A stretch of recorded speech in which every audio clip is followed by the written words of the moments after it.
No niin, hei vaan kaikille Random Finnish Lesson podcastin kuulijoille.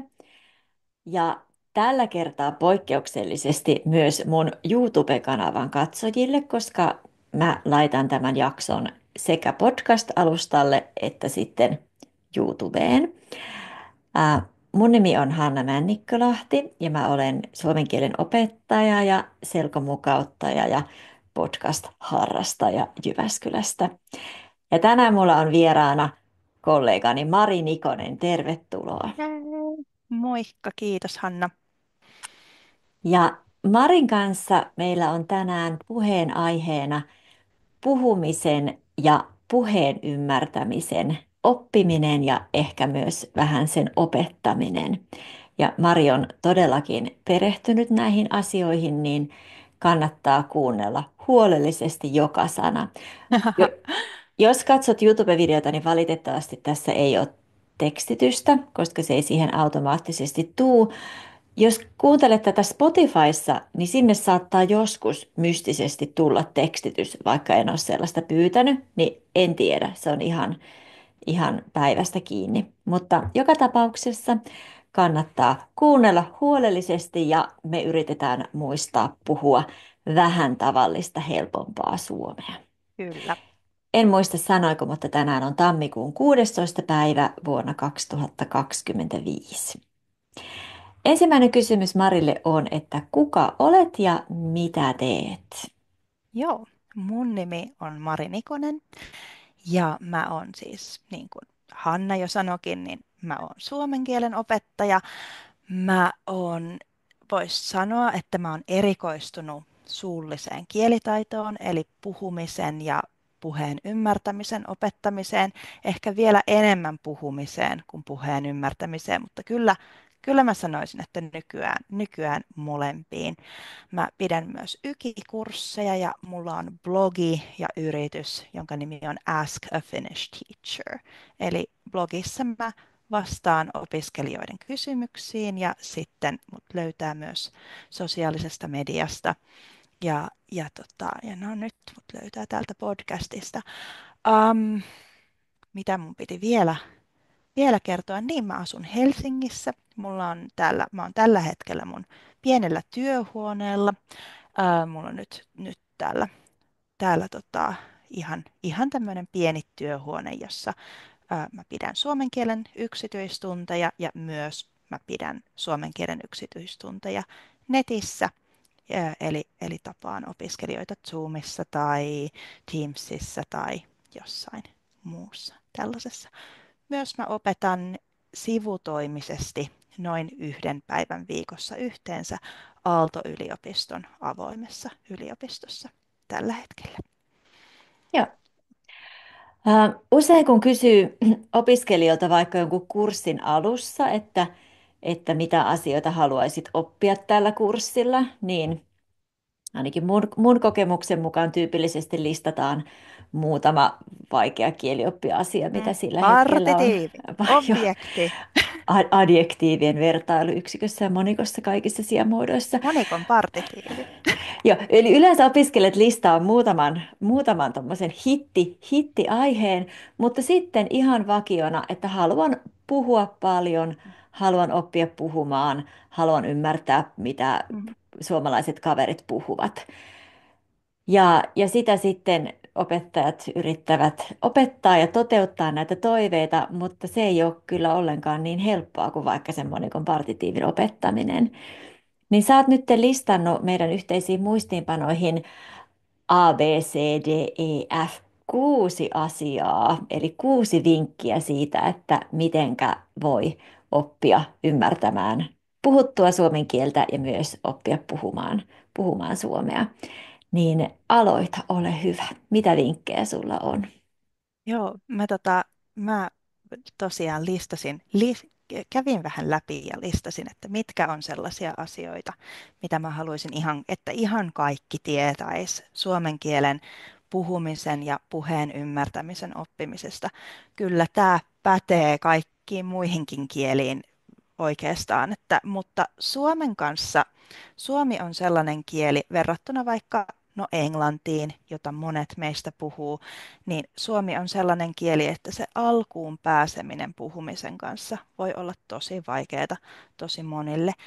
Niin sellainen, mitä mä aika paljon näen mun työssä on, että aika usein opiskelijat ajattelee, että mä ensin opettelen tämän kieliopin, niin kuin kaiken kieliopin, ja sitten mä sitten mä luen ja kuuntelen, ja sitten vasta myöhemmin joskus mä alan puhua. Niin mun neuvo numero 1 olisi, että kannattaa unohtaa kokonaan tämä ajatus, että pitäisi osata hirveän paljon ennen kuin voi puhua. Eli kannattaa alkaa puhua heti.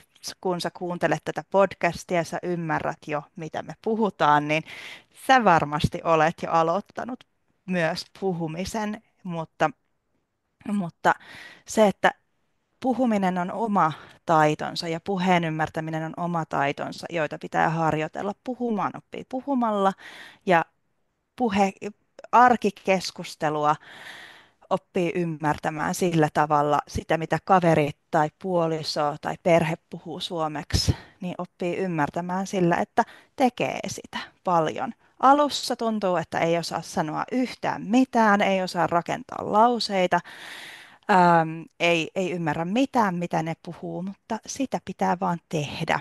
Ja sitä kautta se lähtee tulemaan. Ja tämmöinen, että kannattaa keskittyä kommunikaatioon, ei täydellisyyteen. Eli tämä on se, mitä mä tarkoitin tuossa aikaisemmin. Mä sanoin, että suomen puhumisen kaikkia kieliä pitää puhua ensin huonosti, Mm. ennen kuin niitä voi puhua hyvin.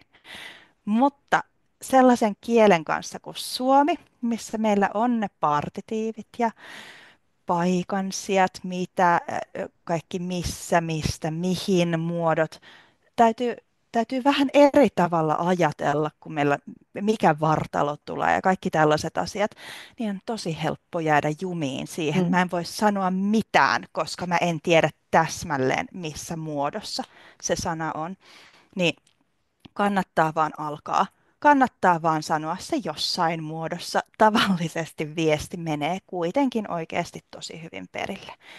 Totta kai sitten siellä suomen kielen kurssilla, yksityistunnilla voidaan drillata, voidaan harjoitella niitä Mm. myös niitä oikeita muotoja ja ne on tärkeitä myös totta kai. Mutta että rohkeasti puhumaan, yrittää kommunikoida ja muistaa, että ei se ole niin vakavaa, kun tulee virheitä. Suositteletko sä sitä, että pyytää kaveria korjaamaan? Mm, Oikeastaan, no se vähän riippuu. Jos mun pitäisi sanoa joo tai ei, niin mä sanoisin, että ei, en suosittele. Mutta kyllä se jossain tilanteissa voi olla ihan hyvä. Se riippuu tosi paljon susta.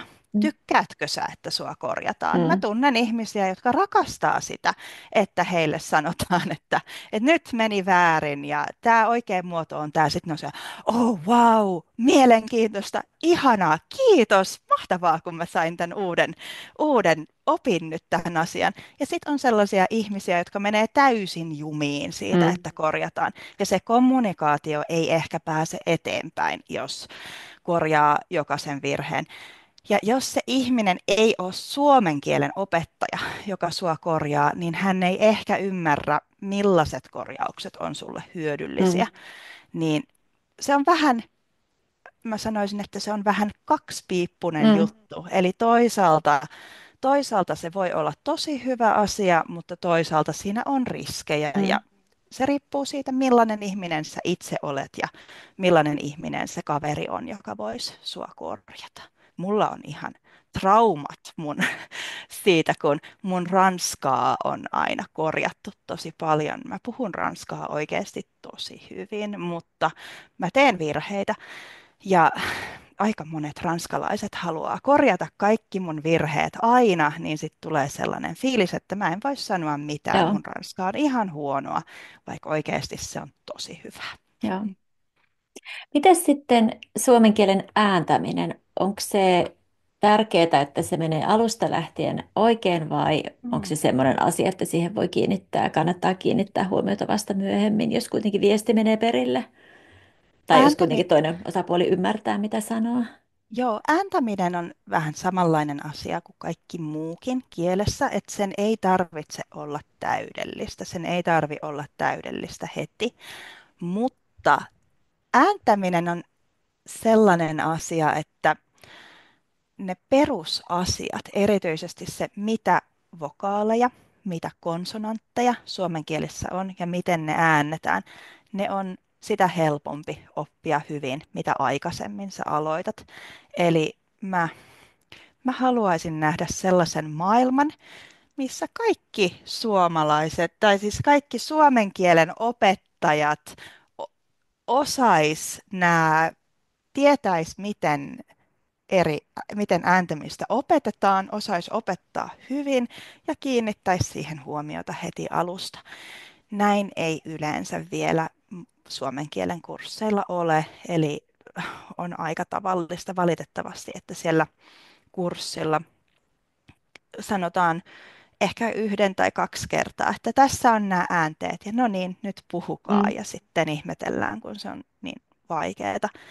Niin sitä olisi hyvä treenata alusta asti koko ajan vähän, koska mitä paremmin sä äännät, mitä paremmin sä osaat ääntää, ää, ja mitä paremmin sä osaat kuulla eri äänteet, mitä suomen kielessä on, niin sitä helpompaa sun on ymmärtää, mitä puhutaan, sitä helpompaa sun on itse puhua ja tulla ymmärretyksi.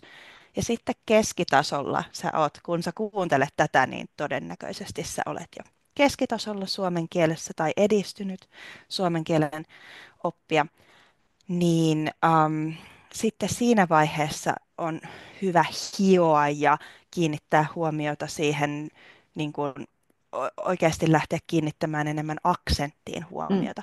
Hyvä ääntäminen ja aksentti on eri asia. On ok, että sulla on aksentti.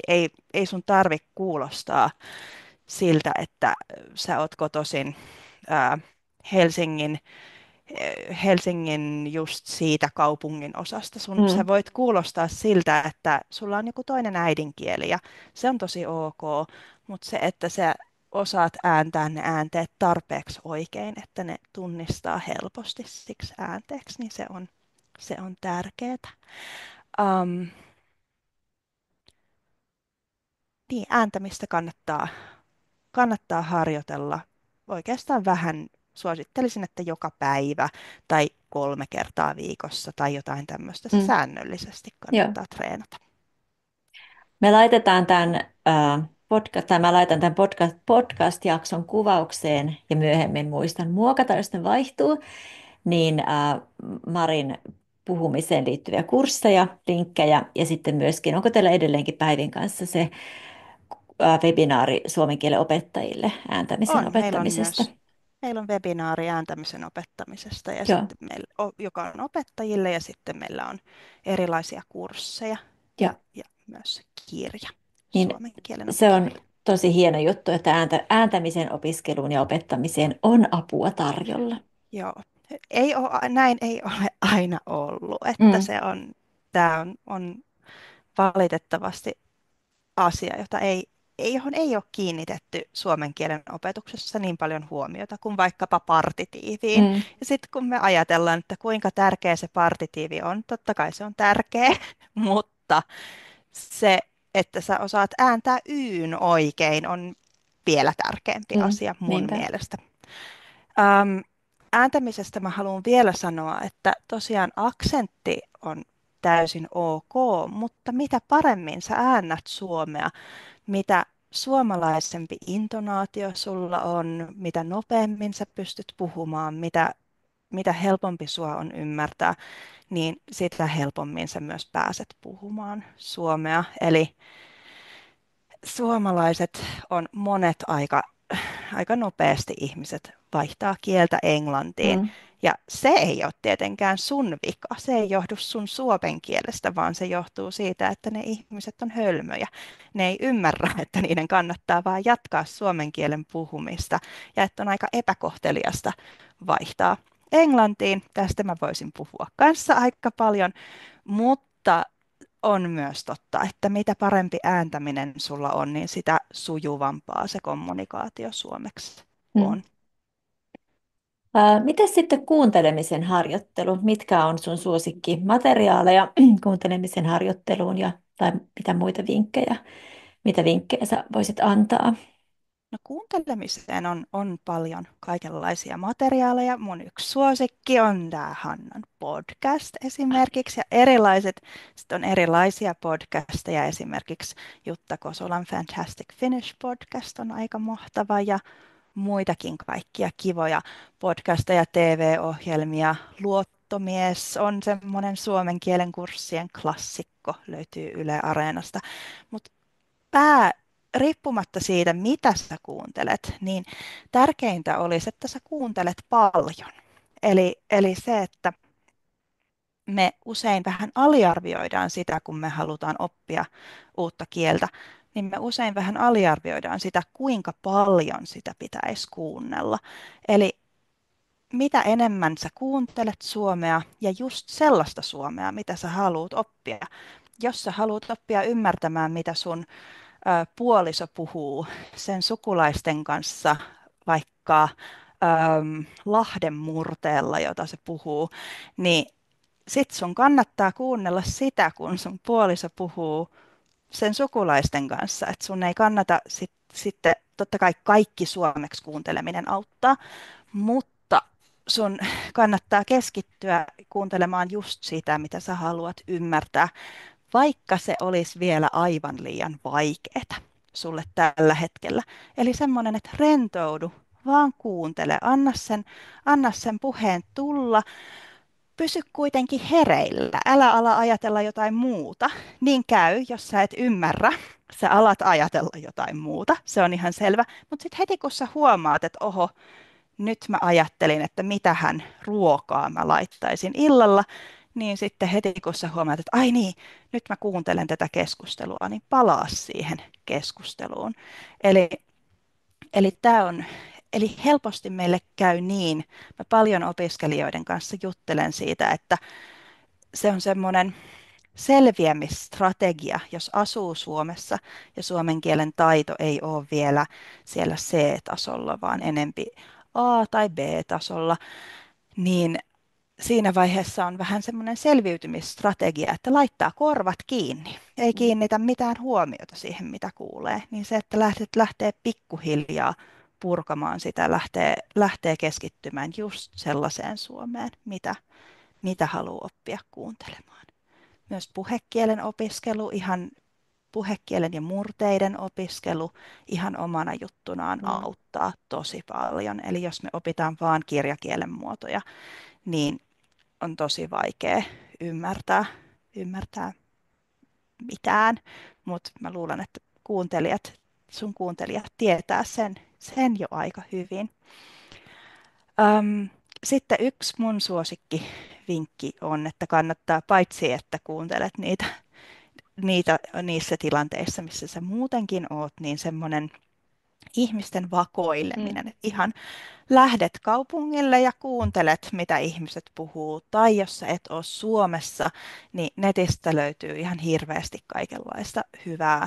Ihan sosiaalisesta mediasta löytyy hirveästi kaikkea hyvää materiaalia, mitä kannattaa kuunnella. Mielellään sellaisista aiheista, jotka kiinnostaa sua. Eli valitse joku teema, josta sä tykkäät. Ja no se ei ole vielä, jos sä vakoilet, jos sä oot Mm. bussissa ja kuuntelet, mitä ihmiset puhuu siellä, niin sit sä et voi tietysti valita sitä Mm. aihetta, Mm. mutta Ja näin. tuntemattomia ihmisiä ei missään nimessä saa nauhoittaa, Ei, mutta mä oon antanut kyllä mun opiskelijoille kotitehtäväksi, että pyydä perheenjäseniltä lupaa, että saatko nauhoittaa joo, vaikka omien lasten joo, puhetta suomeksi, että sitten voit kuunnella sen uudestaan ja tehdä muistiinpanoja, ja sitten me voidaan tunnilla käydä läpi, että mitä ne sun lapset joo, oikeasti sanoo, kun ne puhuu suomea keskenään joo, ja kavereidensa kanssa. koska Ja se on puhekieli on niin... eettinen täytyy olla, se on Joo, selvää. joo, mutta se, että jos haluaa vaikka oppia ymmärtämään Mm, omia lapsiaan suomeksi ja niiden kavereita, niin nehän puhuu nopeasti eikä ne mieti mm, sitä, että puhetta jotenkin helpottaisi, niin se ei. nauhoittaminen voi olla tosi hyvä keino sitten. Ja ne voi käyttää sellaisia sanoja, mitä sun kurssilla vaan ei tuu ja mitä Mm, vaan, mitä myös kun mä opetan puhekieltä, niin ehkä mulla ei myöskään tule mieleen just lasten, mm, en mä tiedä miten 11-vuotiaat jyväskyläläiset mm, lapset esimerkiksi puhuu tällä hetkellä. Ei mulla ole aavistustakaan. Mulla on itsellä tällä hetkellä 6-vuotias lapsi, niin mä tiedän vähän, miten semmoiset päiväkoti-ikäiset puhuu, mm, mutta en mä tiedä. En mä tiedä, mitä sanoja nuoret ihmiset mm. käyttää esimerkiksi. Miten sitten puhumista voi harjoitella, paitsi tietysti opettajien kanssa ja kurssilla ja oikeiden kavereiden ja sukulaisten kanssa, mutta onko jotakin tiettyä tapaa, miten puhumista voi harjoitella yksin tehokkaasti? Joo, sellainen tavallaan ilmeinen, semmoinen itsestäänselvä juttu, joka on kuitenkin voi olla vähän hankala tai joka ei ehkä tuu mieleen, on se, että puhumista voi ihan oikeasti harjoitella yksin ja kannattaa harjoitella myös yksin. Totta kai myös niissä sosiaalisissa tilanteissa, mutta ihan sellainen, että ää, ottaa jonkun ajan, jos sulla on vaikka 2 minuuttia, niin puhut suomea. Sen voi tehdä bussissa oman pään sisällä, mutta vielä parempi on, jos on yksin kotona ja on 2 minuuttia aikaa, niin se, että sä puhut ääneen ne asiat suomeksi. Ja se on sellainen, joka auttaa ihan valtavasti puhumisen oppimisessa. Ja se, että sä harjoittelet etukäteen niitä keskusteluita, mitä sä aiot käydä. Nyt me esimerkiksi mun opiskelijalla on tällä viikolla kotitehtävänä treenata, että mitä hän sanoo, kun hän hakee lapsen päiväkodista, että mitä on ne sanat, fraasit, Mm, millaisia asioita hän aikoo siellä sanoa, niin se treenaa sitä ja sitten myös tehtävänä on tehdä se oikeasti. Mutta se helposti unohtuu, että sun ei tarvitse kylmiltään mennä niinpä. sinne uuteen tilanteeseen, vaan sun kannattaa ihan harjoitella. Mutta ihan sellainen, esimerkiksi Suomen voi tehdä itselleen rutiinin, äm, jos sulla on joku hetki joka päivä samaan aikaan, vaikka hampaiden harjaamisen jälkeen tai just ennen sitä, niin se, että laitat ajastimen 2 minuutiksi ja sitten puhut suomeksi ääneen sitä, mitä päivän aikana olet Mm, tehnyt, niin se auttaa tosi paljon. Ja sä voit myös äänittää itse itseäsi siinä. Näitä vinkkejä on tosi, näiden luetteloa mm, vois jatkaa loputtomiin, mutta tässä tämmöiset muutamat mm. mun mielestä tärkeimmät Ja tuntuu, jutut. että ehkä monet opiskelijat ja opettajat ajattelevat, että kotitehtävä on, tai niin kuin hyvä harjoitus on jotakin kirjoittamista tai Mm, lukemista tai jotakin mm, aukotehtävää tai jotakin sen tyyppistä, mutta ihan yhtä hyvä harjoitus on justiin toi oman itsen kanssa suomeksi keskustelu ja kyllä, puhuminen. kyllä. Me helposti ajatellaan liian paljon vaan aina tekstien ja kirjoittamisen kautta Mm, ja siitä kannattaa mun mielestä pyrkiä pikkuhiljaa irti. mm. Hei, kerran vielä loppuun siitä teidän ääntämisen materiaalista, mikä on tulossa. Joo, meiltä on tulossa sellainen ääntämisen oppikirja. Sen nimi on Tuutsa mukaan. Se on e-kirja ja me laitetaan linkit siihen tuohon alapuolelle. Se ei ole tätä äänittäessä vielä. Se ei ole ilmestynyt, mutta se on tulossa tässä tämän kevään aikana. Ja kuka on me? Ahaa, anteeksi. Tai Ai kamala. miten se kysytään? Ketkä ovat me? Keitä ovat me? Kuka me? Ketkä me? Ketkä te? Olinpa mä nyt hassu. Eli siis minä, sitten foneetikko ja ääntämisen opettaja Päivi Virkkunen, jonka kaikkia juttuja mä muuten lämpimästi suosittelen. Päivi pitää kursseja ja yksityistunteja ja kaikenlaista. Minä, Päivi Virkkunen ja Eija Aho ollaan kirjoitettu kirja, jonka nimi on Tuutse mukaan. Ja siinä on sellaisia jokapäiväisiä arkidialogeja ja ääntämisharjoituksia, jotka liittyy niihin. Ja se kirja keskittyy erityisesti prosodiaan, ja prosodia tarkoittaa tällaisia asioita kuin intonaatio, rytmi ja jaksottelu, että mitkä sanat menee yhteen. Kun me sanotaan, että ei sanota, että otatko sä kahvia, vaan me Mm, sanotaan, otat sä kahvia, mm, niin mitkä sanat sanotaan niin kuin ne olisi yksi sana. joo, Tällaisten asioiden harjoitteluun se kirja keskittyy. joo. Ja mä laitan senkin linkin sitten tähän kuvaukseen. Kiva. Kiitoksia Mari vierailusta. Ja Kiitos Hanna.